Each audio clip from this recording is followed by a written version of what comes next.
Sagrada Cena de Jesucristo.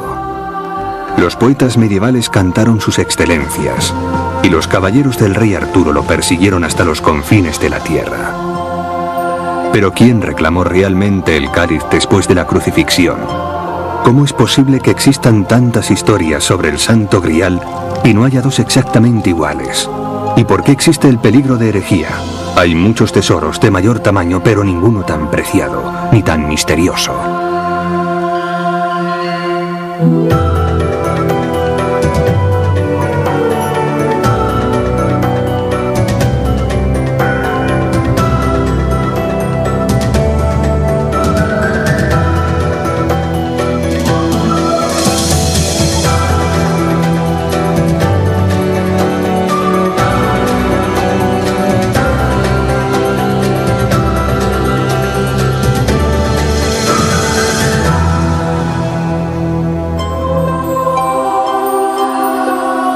La leyenda del Santo Grial.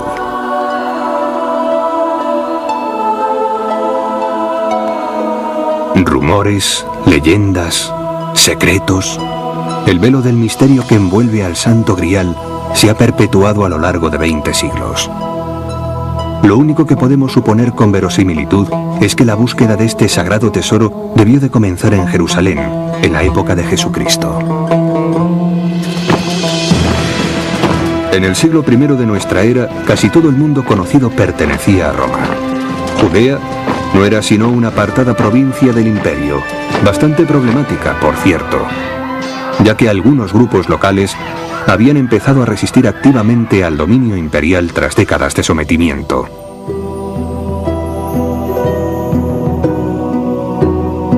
Jesús, quien en palabras de los evangelios había rechazado toda implicación política, era sin embargo considerado una amenaza y fue acusado de traición. Poco antes de ser arrestado, celebró con sus discípulos la fiesta judía de la Pascua. Fue en esta fatídica reunión, la última cena, donde apareció por primera vez el cáliz conocido como el Santo Grial. Los evangelios relatan que aquella noche Jesús celebró la primera misa transformando en sangre el vino contenido en su copa. Después de dar gracias, tomó el cáliz y se lo entregó a sus discípulos diciendo: «Bebed todos de él, porque esta es mi sangre». Mateo 26, versículos 27 y 8.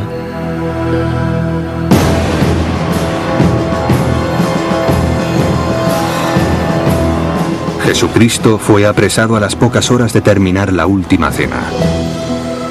Al día siguiente, fue crucificado. Según los evangelios, un fiel discípulo de Jesús, el rico comerciante José de Arimatea, hizo bajar el cuerpo para enterrarlo. José de Arimatea enterró a Jesús en la tumba que había dispuesto para él mismo. A partir de entonces, desaparece de los evangelios, no mencionándose ya en ellos ni la figura de José de Arimatea ni el cáliz de la última cena. Hasta que en la Edad Media empiezan a proliferar los llamados romances del Santo Grial, en los cuales están íntimamente relacionados José y el cáliz. Hay al menos una fuente medieval en la que se afirma que el Grial fue confeccionado por José de Arimatea exclusivamente para Jesús. En otras palabras, se dice que después de la crucifixión José utilizó el Santo Grial para recoger parte de la sangre de Cristo. En este caso, ¿qué sucedió con el cáliz? Cuando empezaron a circular rumores sobre la resurrección, los discípulos de Jesús temieron que Roma aplicara medidas represivas. Según algunos poetas medievales, José consiguió ocultar el cáliz en el lugar más remoto del Imperio Romano. Dice la leyenda que José emprendió un viaje que lo condujo a Europa, concretamente a Britania, y más concretamente a Glastonbury, y que allí erigió una capilla para guardar en ella el Grial. El Imperio Romano abarcaba gran parte del mundo conocido. Glastonbury se encontraba muy al norte, en la provincia de Britania, nada menos que a 5.000 kilómetros de distancia de Tierra Santa. Pero incluso en tiempos de Jesucristo, las rutas comerciales unían ya estas dos regiones tan distantes entre sí. Y fue en Glastonbury donde al parecer José de Arimatea construyó en los albores del cristianismo una capilla que albergaba el Grial. Según las leyendas, la capilla era un edificio muy sencillo de troncos de madera y barro y cubierta de chamizo. Excavaciones recientes indican que la leyenda podría no estar lejos de la realidad. Se han encontrado en Glastonbury restos de una antigua iglesia fechada alrededor del año 100 de nuestra era. Pero esa antigüedad, aunque no alcanza a José de Arimatea, sí demuestra una muy temprana presencia cristiana en la región. Pero la búsqueda del Grial en sí ha sido una empresa bastante más complicada. Historias seculares afirman que fue enterrado a corta distancia de la capilla, cerca de este manantial conocido como la Fuente del Cáliz.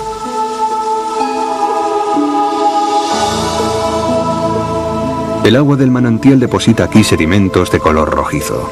Sabemos por la química que este color solo significa un elevado contenido en hierro. Sin embargo, para la leyenda, el hecho de que el agua esté teñida de rojo significa mucho más. El Santo Grial, que contenía la sangre de Cristo, tiene que estar oculto muy cerca de allí. Otros relatos, en cambio, consideran que el Grial quedó en la iglesia construida por José de Arimatea, al cuidado de sus descendientes. Cuando la rústica capilla se convirtió en la abadía de Glastonbury, la tutela del Grial habría pasado a los monjes que la ocuparon. Pero la posesión del Santo Grial era un regalo cuestionable. Esta reliquia ponía en tela de juicio las enseñanzas del cristianismo tradicional, ya que representaba una desviación imperdonable de la doctrina según la cual el heredero del ministerio de Jesucristo era San Pedro. Si hay algo de verdad en el relato de que Jesús, personalmente, entregó la copa de la Sagrada Cena a José, este recibiría con ella una cierta autoridad para ser el siguiente en la línea sucesoria de aquellos que dieran fe de la continuación de la obra de Cristo. En historias tardías hay efectivamente referencias a que Jesús lo hizo partícipe a él y no a los demás discípulos de ciertos secretos de su ministerio. Esto podría ser uno de los motivos del silencio de la Iglesia respecto al Grial. Si los monjes de Glastonbury tenían realmente el Grial en su poder, su situación era dicotímica, ya que por una parte poseían la, puede que más sagrada, reliquia de toda la cristiandad, el Santo Grial que había contenido la sangre del Salvador, mientras que por otra parte no se atrevían a hablar de ello por miedo a ser tildados de heréticos. Ese dilema podría explicar el cambio en la imaginería del Grial durante el siglo XIV. En vez de sostener un cáliz, José era representado con 2 jarros o 2 vinagreras conteniendo la sangre de Cristo. Estos recipientes no levantaban sospechas entre los altos dignatarios de la Iglesia. Contrariamente al Grial, las vinagreras no provocaban la cuestión candente de a quién había elegido Jesús como sucesor suyo. En cuanto a José de Arimatea, mucho después de su muerte, su nombre se convirtió en un arma poderosa para muchas intrigas en el terreno político medieval. Hubo disputas jurisdiccionales entre los reyes de Inglaterra y las autoridades eclesiásticas. Fue en esa época cuando el Papa mantenía una autoridad absoluta, una autoridad espiritual y en algunos casos también temporal sobre los reyes. Los reyes de Inglaterra querían una iglesia nacional independiente del Papa y gobernada directamente por ellos. Y la llegada de José a Glastonbury, mucho antes de la institución de Roma como centro de la Iglesia, le servía de base para sus deseos de primacía sobre el Papa. La controversia afectaba profundamente a la posición de los monjes de Glastonbury, que se hallaban entre su Papa y su rey. La abadía de Glastonbury consiguió mantenerse apartada del fuego cruzado de la política, al menos durante algún tiempo. En el siglo XVI se había convertido en uno de los monasterios más ricos y poderosos de Inglaterra. Sin embargo, el final se acercaba amenazador. El caldo de cultivo de las desavenencias entre los papas y los reyes ingleses estallaría en una ruptura sangrienta. En 1533, el rey Enrique VIII rompió toda relación con Roma y fundó la Iglesia de Inglaterra. Poco después mandó quitar la vida a los sacerdotes católicos, prender fuego a sus iglesias y confiscar todos sus tesoros. La abadía de Glastonbury cayó en desgracia como todas las demás. Se dice que algunos monjes salvaron una reliquia muy preciada de las llamas, un antiguo cuenco de madera de olivo. Todavía hoy hay quien afirma que se trataba nada menos que del Santo Grial. Los monjes huyeron hacia Occidente, hacia Gales, llevando consigo el preciado cuenco de madera. Encontraron refugio en una majestuosa casa solariega conocida como Nanteos House, hogar de los antepasados de la familia Powell. La copa de Nanteos, como se la llamaba, permaneció con los Powell durante cerca de 400 años. A lo largo de todo ese tiempo gozó de gran fama por sus curaciones milagrosas. Se decía que quienes bebían de ella sanaban de enfermedades que iban desde fiebres malignas hasta la epilepsia. Lo malo fue que algunas personas que acudían para beber del cuenco mordían un poco el borde de madera mientras bebían, manteniéndolo en la boca hasta terminar de beber. El resultado fue que se llevaban un trozo de la copa sagrada, que poco a poco se iba desportillando, tanto que la familia Powell decidió no exhibirla más, ni dejar que la gente bebiese ya de ella. En la actualidad, la copa de Nanteo sigue custodiada por un descendiente de la familia que vive en esta apartada mansión. Pero los siglos y la acción de los fieles no han pasado en vano por ella. Solo queda este fragmento. Al parecer, aunque incompleta, la copa de Nanteo sigue siendo milagrosa. El agua que se vierte sobre el cáliz va a parar a unos vestidos especiales que luego se envían a los que lo solicitan, produciéndose curas asombrosas según se informa todavía hoy. Curación de reumatismo, lepra, hasta ceguera. Quizá la copa de Nanteo sea de verdad el cáliz de la última cena, el grial de la historia y las leyendas. Parece apropiado en efecto que Jesús utilizara una copa de un material humilde como la madera. Sin embargo, otras leyendas dicen que el grial no fue llevado nunca a Glastonbury. Según estos relatos, el cáliz de Cristo fue escondido en Jerusalén después de la crucifixión, y allí estuvo durante 1000 años hasta ser descubierto en la primera cruzada.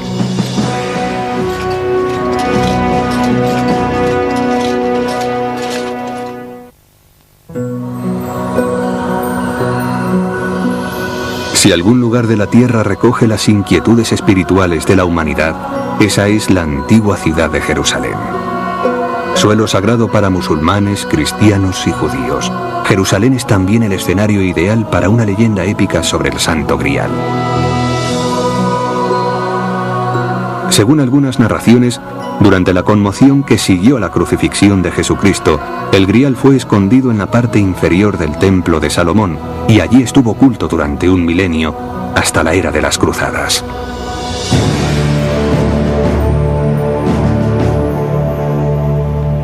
A finales del siglo XI, las autoridades eclesiásticas predicaron en favor de una campaña militar para conquistar los santos lugares controlados por el Islam.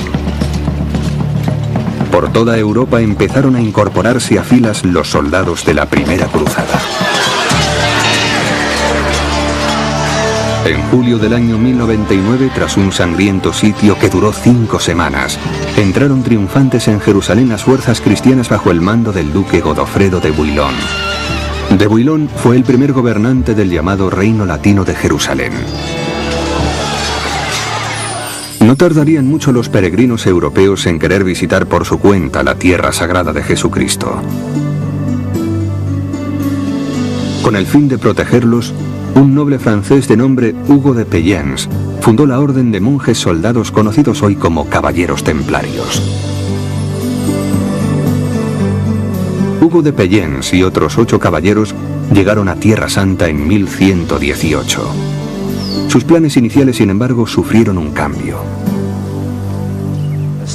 Se establecieron en Jerusalén, en el mismo emplazamiento en que había estado el antiguo templo de la fe judaica.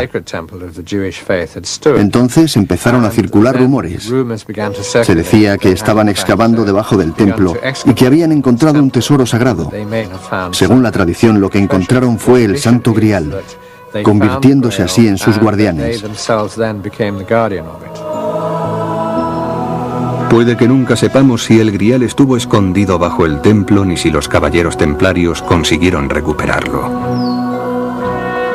Sin embargo, históricamente está documentado que en un espacio breve de tiempo, los templarios se convirtieron en una de las fuerzas más ricas y poderosas del mundo medieval. El grupúsculo inicial de Hugo de Payens y sus 8 caballeros creció hasta contar con más de 20.000 miembros.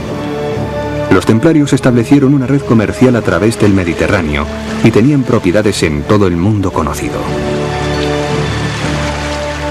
Los templarios fueron muy poderosos porque eran inmensamente ricos. Eran los banqueros de casi toda Europa, prestando sumas enormes de dinero a los reyes para que estos pudieran organizar sus cruzadas y otro tipo de acciones. Pero de repente cayeron en desgracia.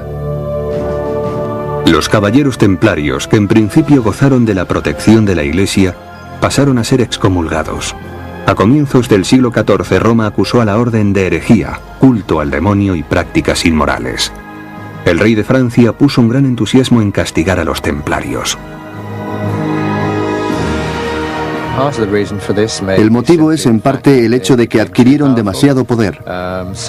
Y concretamente el rey francés Felipe IV el Hermoso, su mayor perseguidor, les debía cantidades ingentes de dinero. Pero también se especula con otra razón para la repentina condena de los templarios: que la Iglesia se diera cuenta de que estaban en el centro de un sistema de creencias alternativo y que por eso decidiera quitárselos de encima lo más rápidamente posible.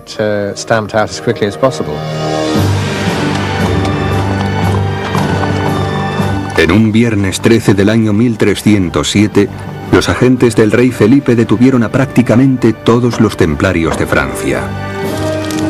En su mayoría fueron torturados, otros quemados en la hoguera. Su tesoro, sin embargo, no apareció jamás.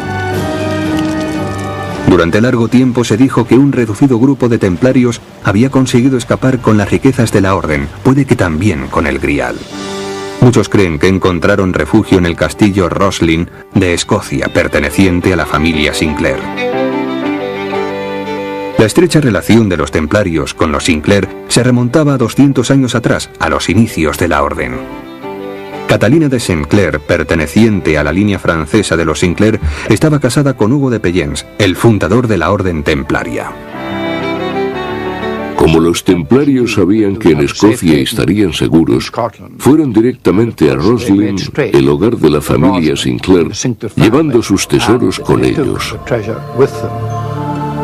La iglesia de Roslin, construida por William Sinclair en el siglo XV, ha sido asociada durante mucho tiempo con los tesoros templarios y con el Santo Grial. Los integrantes de la familia Sinclair eran miembros importantes de la orden templaria, y es evidente que construyeron la iglesia utilizando un gran número de símbolos.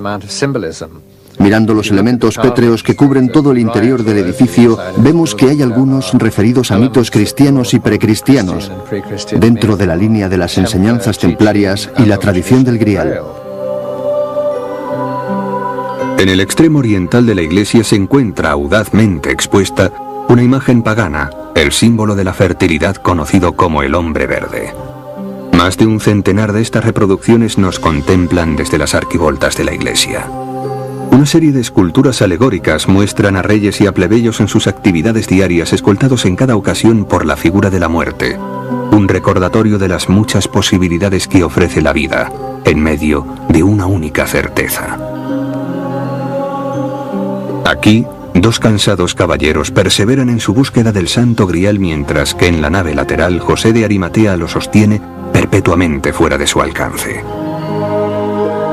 Arriba en el techo, entre las estrellas, aparece una imagen de Jesús.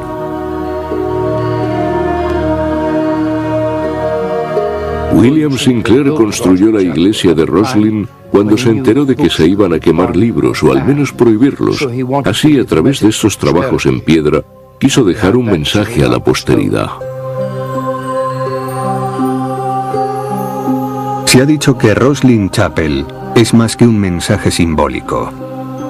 Se dice que es el último lugar de descanso del propio Grial. Algunos creen que está escondido en el interior de esta columna, conocida como el Pilar del Aprendiz. Otros han sugerido que tanto el Grial como la fortuna templaria están ocultos en la cripta, al lado de la iglesia. La familia Sinclair afirma que los ensayos hechos con sonar no indican que exista allí ningún tesoro. Y, sin embargo, hay algunas cuestiones pendientes respecto al subsuelo de Roslin. Sabemos que de la iglesia parten 3 túneles y confiamos en que algún día seremos capaces de seguir esos túneles hasta el final. Aunque estos túneles prometan respuestas, los que saben dónde mirar en el interior de la iglesia podrían encontrar indicios de que el misterio del Grial no se detiene aquí, en Roslin. Estos bajorrelieves cerca de la entrada meridional muestra un cactus aloe solo conocido en el Nuevo Mundo.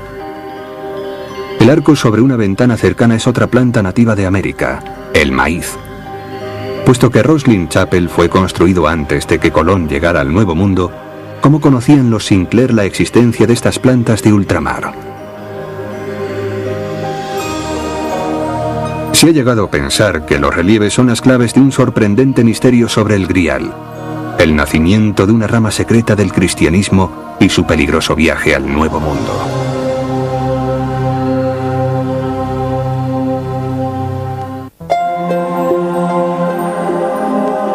Algunos lo han descrito como una copa. Otros decían que era más plano, más parecido a un cuenco. Era de oro purísimo, leemos en un relato. Era de madera, aparecen otras reseñas. Se ha relacionado el Santo Grial como receptáculo de la sangre de Jesucristo, con recipientes de todo tipo. Por ejemplo, este cuenco de ágata, propiedad de la familia austríaca de los Habsburgo. Sin embargo, según una teoría asombrosa, el Santo Grial no sería un objeto, sino una genealogía, un linaje sagrado que parte del propio Jesucristo.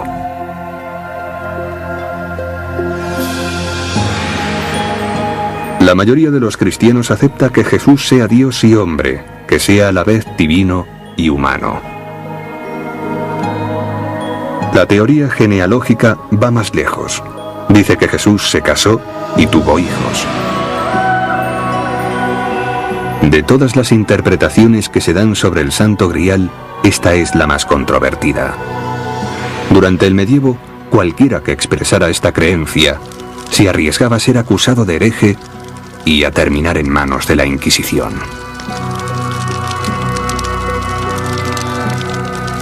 La leyenda y las historias clandestinas dicen que Jesús estuvo casado, que se casó con María Magdalena y que tuvieron hijos, que a su vez emparentaron con diferentes familias de la aristocracia europea.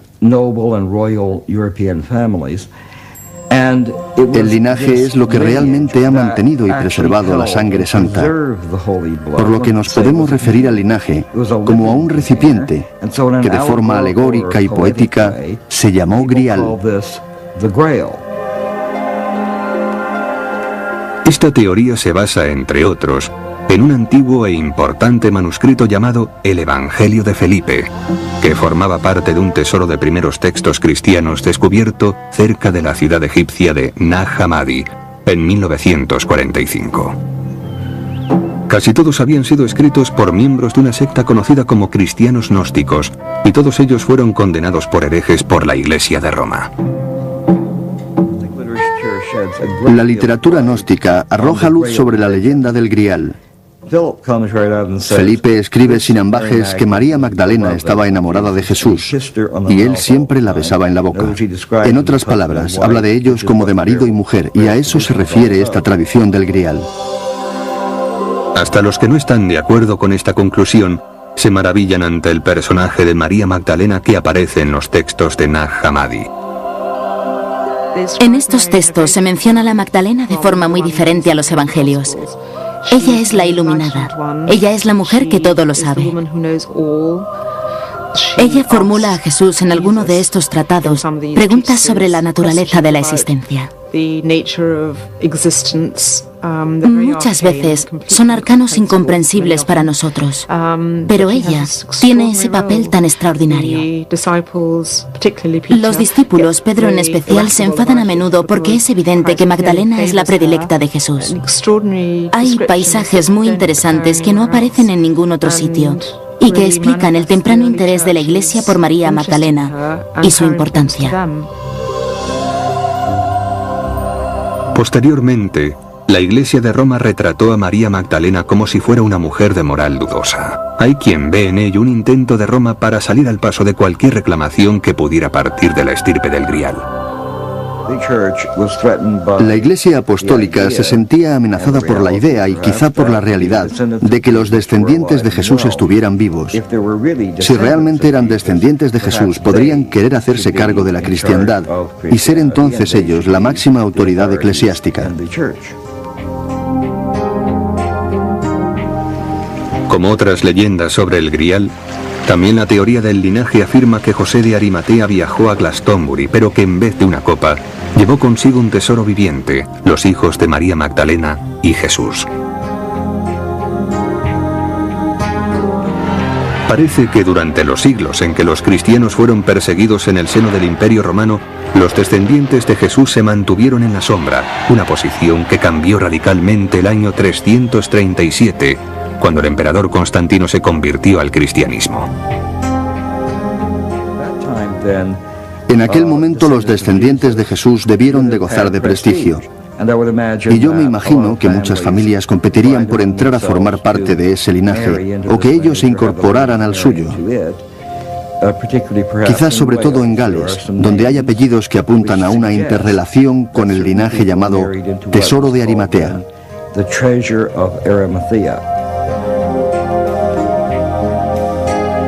Siguiendo con esta hipótesis, componentes del sagrado linaje cruzarían más tarde a Francia para ingresar por matrimonio en la línea de los reyes francos conocidos como merovingios. Cuando alrededor del año 750, esta dinastía fue destronada con ayuda de la Iglesia, según la misma hipótesis, el linaje sagrado se retiró al sur de Francia.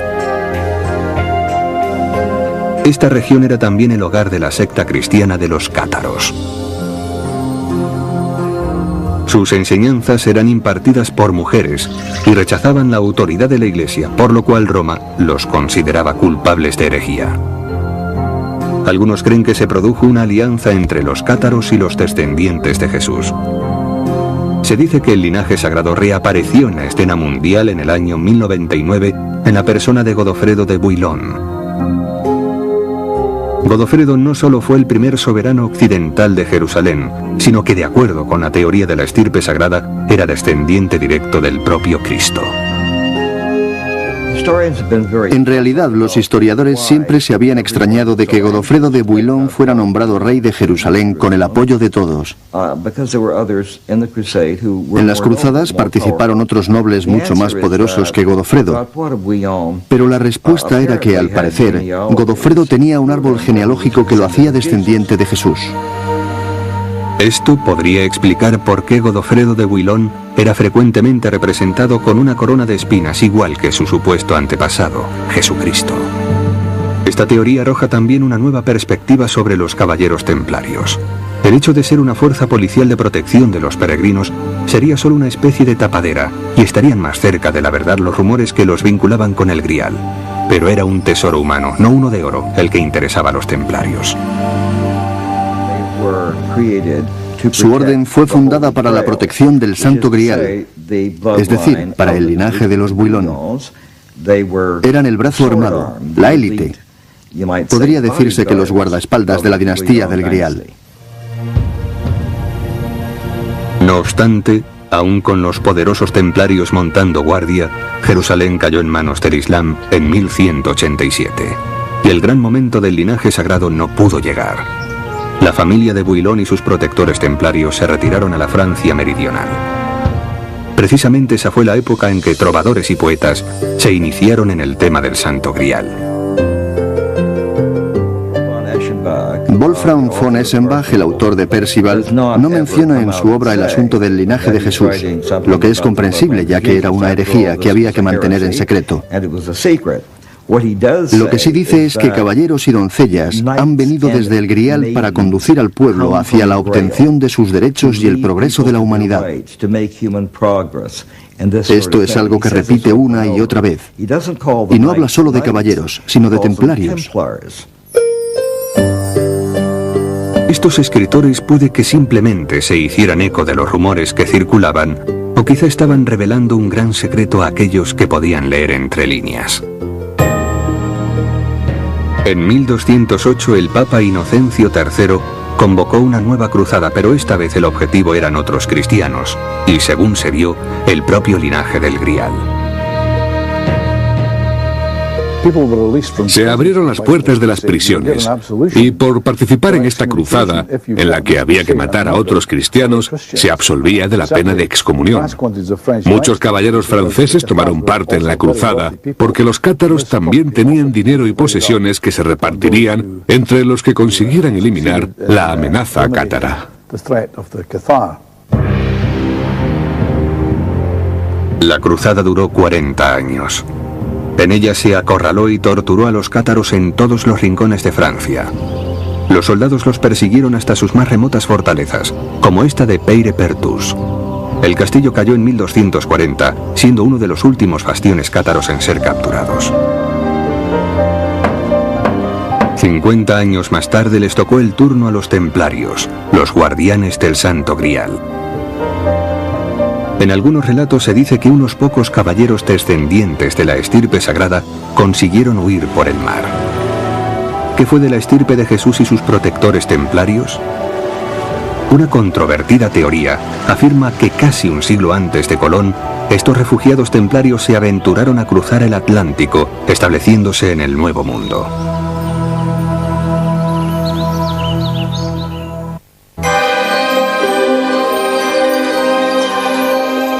Desde su privilegiado puesto en las ondulantes colinas de las cercanías de Edimburgo, la iglesia de Roslin ha sido siempre motivo de rumores y especulaciones. Roslin Chapel fue construido por los Sinclair, destacados miembros del Temple. Algunos dicen que los enigmáticos relieves aluden a importantes secretos sobre la descendencia sagrada y sus protectores templarios después de haber tenido que huir de Francia en el siglo XIV. El salvaje exterminio de los templarios por orden del rey Felipe está muy bien documentado, al igual que su fracaso en la recuperación de las legendarias riquezas de la orden. Se dijo que un grupo de templarios consiguió salir del país a bordo de un barco mercante de la orden. Es casi seguro que llevaban consigo una gran cantidad de riquezas, y seguramente el Santo Grial, es decir, a los descendientes de Jesús.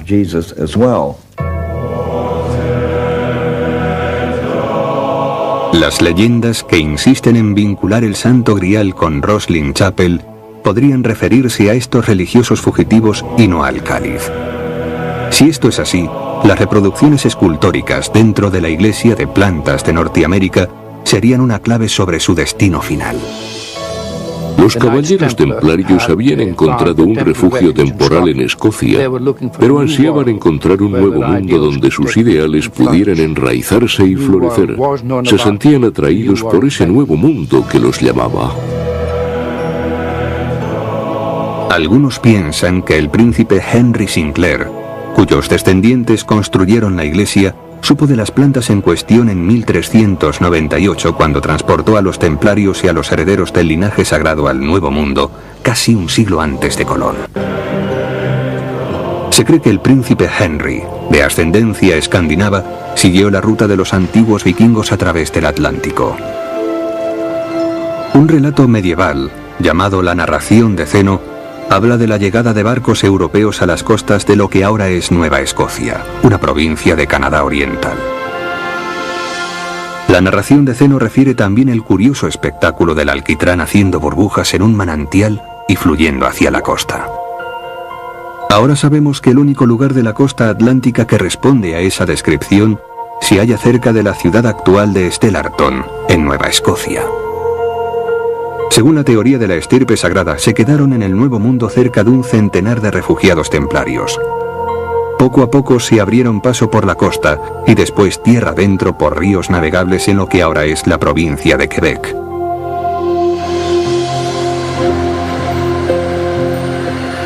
Fue la búsqueda de pruebas sobre los fugitivos del Grial lo que trajo al escritor Michael Bradley a este remoto rincón de Canadá. El camino le fue señalado por el doctor Gerard Leduc, profesor universitario retirado, quien había estudiado durante más de una década la arqueología de la zona. Leduc había dedicado gran parte de sus estudios a este apartado lugar, en que misteriosas ruinas pétreas montan guardia en los bancos fluviales.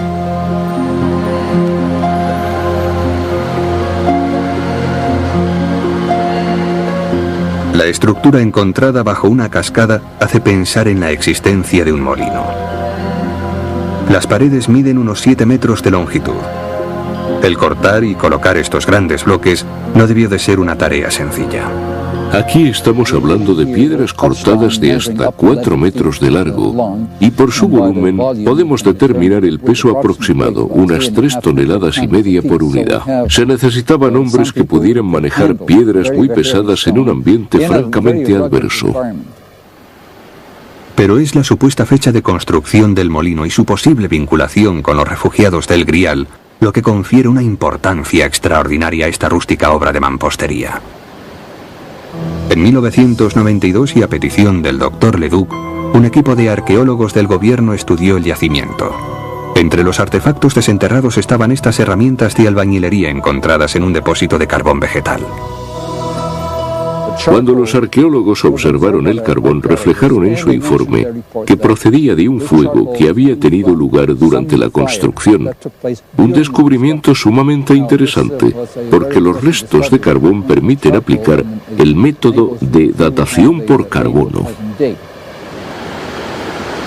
El doctor Leduc envió unas muestras de carbón al laboratorio de Florida para pruebas de carbono 14, y los resultados fueron tan sorprendentes como inesperados. El molino podría proceder de mediados de la época bajo medieval y sería por tanto muy anterior a cualquier asentamiento conocido de la zona. Este descubrimiento impulsó las especulaciones sobre la construcción del molino por parte de los templarios y descendientes de la estirpe sagrada, transportados al Nuevo Mundo por el príncipe Henry Sinclair en 1398. Podrían haber alcanzado este lugar tras un siglo de expansión, más o menos, y tendría que haber sido un grupo numeroso que justificase la construcción de un molino. Eso es lo que habría que tener en cuenta en este asunto. Además tenemos la cuestión de la gárgola. Desde el molino, unos 800 metros río abajo, los habitantes del lugar descubrieron esta extraordinaria criatura.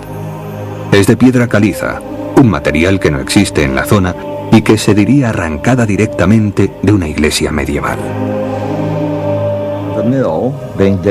Tenemos el molino datado en la Baja Edad Media y la gárgola europea, imposible de adjudicar a una época diferente por su motivo y estilo, lo que significa su origen europeo medieval.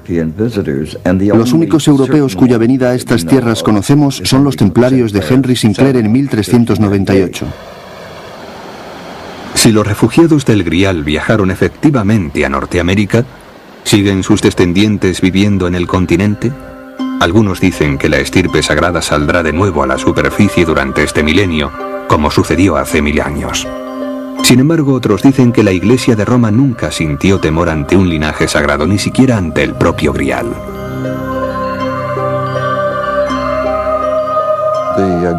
Las conspiraciones basadas en el Grial, las modernas, son muy interesantes. Son hasta divertidas, pero todo eso es pura ficción. La Iglesia no reconoce ningún objeto medieval de esas características. Todo procede de obras de ficción, es inventado y no puede ser tomado en serio por la Iglesia. ¿Dónde se halla la verdad? Quizá en una visión diferente del Grial, un tesoro que nadie puede hacer suyo.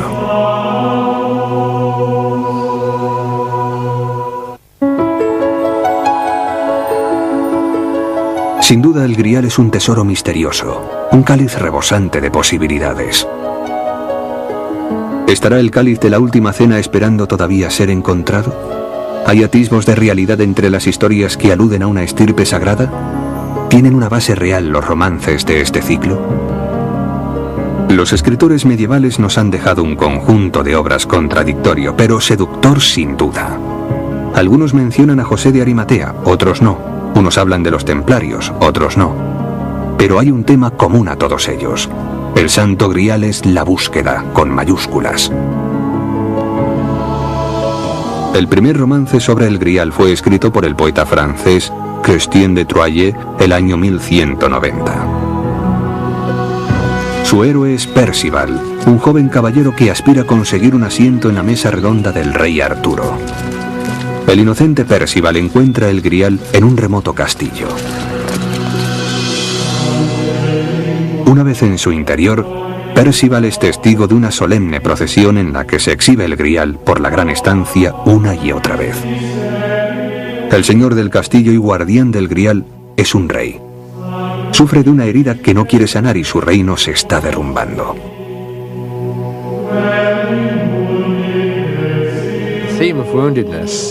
El tema de la herida en conexión con la historia del Grial me parece muy relevante en la época que estamos viviendo. Pocas personas pueden decir que no están heridas de una forma o de otra, física, psíquica o espiritualmente.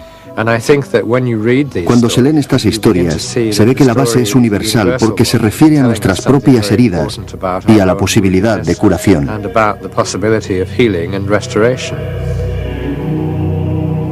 En este ambiente místico, Percival no se da cuenta de que a él le corresponde un papel crucial en la curación del rey. Tiene que formularle una pregunta sobre el Grial. ¿Por qué esa pregunta es tan importante?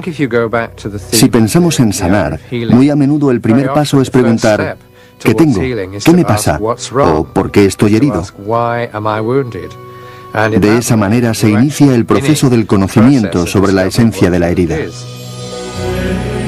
Pero Percival no tenía práctica en los asuntos del espíritu y no formuló la pregunta. La consecuencia es doble. Por una parte, el rey no se cura, y su país tampoco. Y la segunda consecuencia es que a Percival lo expulsan del castillo del Grial y tiene que recorrer un camino largo, interminable, pasando un gran número de pruebas y tribulaciones para regresar al final al mismo sitio. Y esta vez sí formula la pregunta. ¿De quién es el Grial, señor? Pero el poema de Christian de Troyes es mucho más que una búsqueda religiosa. Lo cierto es que en gran parte se trata de divertidas aventuras. Percival lucha en heroicas batallas, defiende a las damas y triunfa en situaciones imposibles. Algo así como una película medieval de Bruce Willis. Las mujeres del Grial son tan audaces como los hombres. No se recatan en decir lo que piensan y solicitan a su amado que luche por ellas. Después, le será concedida la dulce recompensa.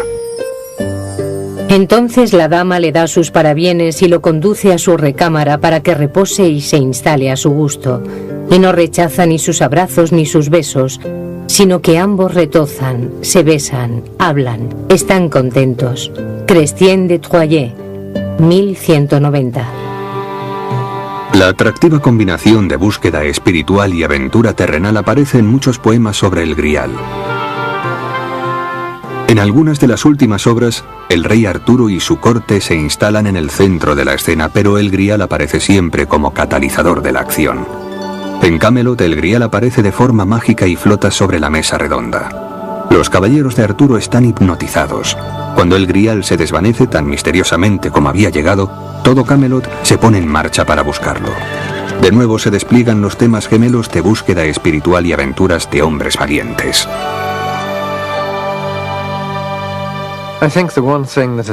Lo que más me ha entusiasmado siempre de las historias sobre el Grial es la idea de tener que buscar una verdad que, aunque nunca llega a alcanzarse, existe y debería poder alcanzarse. Al fin y al cabo, no son otra cosa las historias sobre tesoros, equivalen a la introspección, porque ese es el mayor milagro que puede darse en la vida. El cáliz de la última cena podría estar realmente escondido, esperando a ser descubierto por un caballero moderno del Grial, o quizá los descendientes de la estirpe sagrada se estén preparando para aparecer y hacerse cargo de los conflictos del mundo actual. Pero mientras tanto, el Santo Grial espera a todo el que se atreva a ir a buscarlo. No existen mapas de carreteras que nos guíen hasta él. Nada es infalible, salvo esto. El que no se ponga ya en marcha no lo encontrará jamás.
cáliz de la Sagrada Cena de Jesucristo.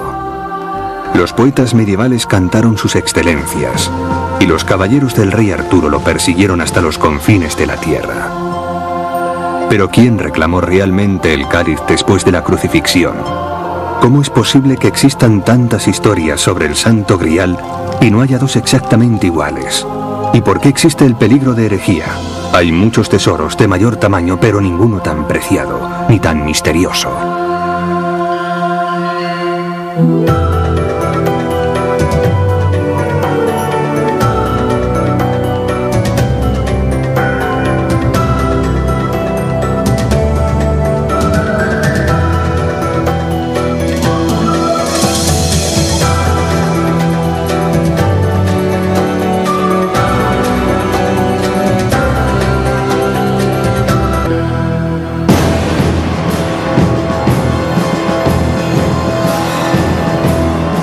Jesucristo fue apresado a las pocas horas de terminar la última cena. Al día siguiente, fue crucificado. Según los evangelios, un fiel discípulo de Jesús, el rico comerciante José de Arimatea, hizo bajar el cuerpo para enterrarlo.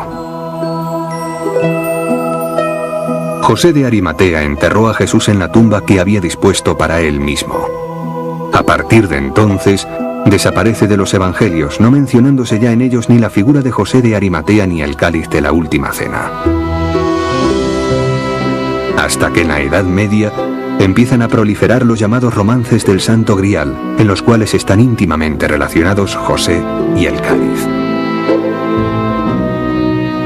Hay al menos una fuente medieval en la que se afirma que el Grial fue confeccionado por José de Arimatea exclusivamente para Jesús.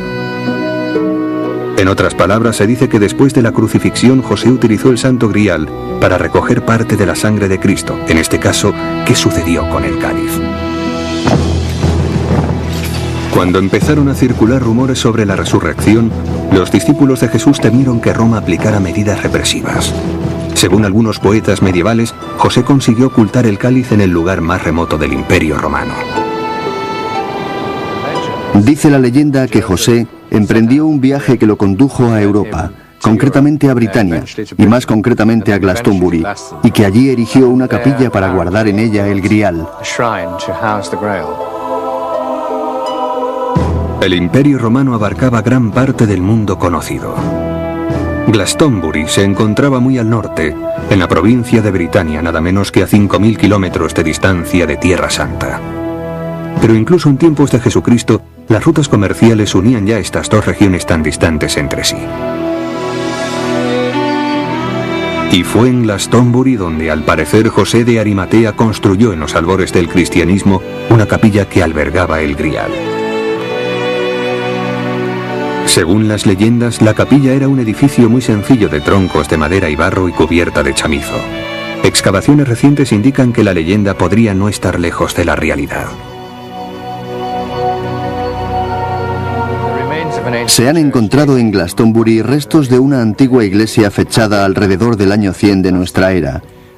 Pero esa antigüedad, aunque no alcanza a José de Arimatea, sí demuestra una muy temprana presencia cristiana en la región.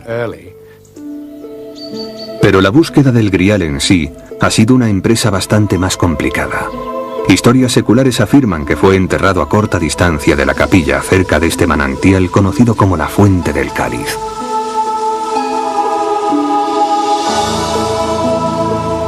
El agua del manantial deposita aquí sedimentos de color rojizo. Sabemos por la química que este color solo significa un elevado contenido en hierro. Sin embargo, para la leyenda, el hecho de que el agua esté teñida de rojo significa mucho más. El Santo Grial, que contenía la sangre de Cristo, tiene que estar oculto muy cerca de allí. Otros relatos, en cambio, consideran que el Grial quedó en la iglesia construida por José de Arimatea, al cuidado de sus descendientes. Cuando la rústica capilla se convirtió en la abadía de Glastonbury, la tutela del Grial habría pasado a los monjes que la ocuparon. Pero la posesión del Santo Grial era un regalo cuestionable. Esta reliquia ponía en tela de juicio las enseñanzas del cristianismo tradicional ya que representaba una desviación imperdonable de la doctrina según la cual el heredero del ministerio de Jesucristo era San Pedro. Si hay algo de verdad en el relato de que Jesús, personalmente, entregó la copa de la Sagrada Cena a José, este recibiría con ella una cierta autoridad para ser el siguiente en la línea sucesoria de aquellos que dieran fe de la continuación de la obra de Cristo. En historias tardías hay efectivamente referencias a que Jesús lo hizo partícipe a él y no a los demás discípulos de ciertos secretos de su ministerio. Esto podría ser uno de los motivos del silencio de la Iglesia respecto al Grial. Si los monjes de Glastonbury tenían realmente el Grial en su poder, su situación era dicotímica, ya que por una parte poseían la, puede que más sagrada, reliquia de toda la cristiandad, el Santo Grial que había contenido la sangre del Salvador, mientras que por otra parte no se atrevían a hablar de ello por miedo a ser tildados de heréticos. Ese dilema podría explicar el cambio en la imaginería del Grial durante el siglo XIV. En vez de sostener un cáliz, José era representado con 2 jarros o 2 vinagreras conteniendo la sangre de Cristo. Estos recipientes no levantaban sospechas entre los altos dignatarios de la Iglesia. Contrariamente al Grial, las vinagreras no provocaban...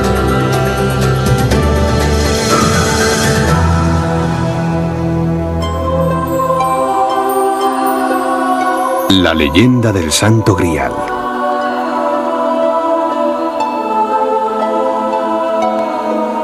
Rumores, leyendas, secretos. El velo del misterio que envuelve al Santo Grial se ha perpetuado a lo largo de 20 siglos. Lo único que podemos suponer con verosimilitud es que la búsqueda de este sagrado tesoro debió de comenzar en Jerusalén, en la época de Jesucristo. En el siglo I de nuestra era, casi todo el mundo conocido pertenecía a Roma. Judea no era sino una apartada provincia del imperio, bastante problemática, por cierto, ya que algunos grupos locales habían empezado a resistir activamente al dominio imperial tras décadas de sometimiento.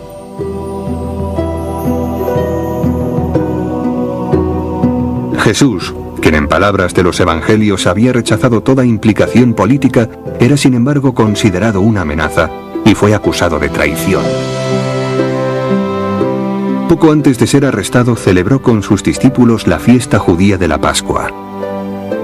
Fue en esta fatídica reunión, la última cena, donde apareció por primera vez el cáliz conocido como el Santo Grial.